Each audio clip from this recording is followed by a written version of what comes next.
అండి, ఇవాళైతే మనం road side బండి మీద దొరికే చిట్టు పునుగులు టమాటా చట్నీ అయితే చేసుకుందాం వచ్చేయండి. ఇవి టేస్ట్ చాలా బాగుంటాయి. రేట్ టకటకా ఖాళీ అయిపోతుంది. పిల్లలు పెద్దవాళ్ళు అందరూ ఇష్టంగా తింటారు. దీనికోసం నేను ప్యాన్లో పచ్చిమిర్చి, అల్లం, టమాటో, చింతపండు, కొత్తిమీర కాడలతో సహా వేసుకొని మూత పెట్టుకొని మగ్గపెట్టుకున్నాను. ఇది మగ్గిన తర్వాత మిక్సీ జార్లో వేసుకొని సాల్ట్ వేసుకొని గ్రైండ్ చేసుకొని తాలింపు వేసుకుంటే మనకి టమాటా పచ్చడి అయితే రెడీ అయిపోతుంది.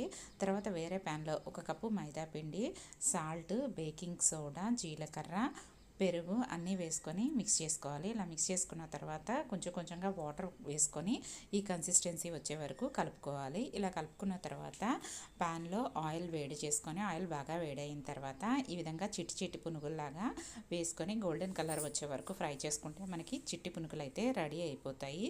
ఇవి ఎంతో బాగుంటాయి. పిల్లలు పెద్దవాళ్ళు అందరూ చాలా ఇష్టంగా తింటారు. మీకు ఈ వీడియో నచ్చితే ప్లీజ్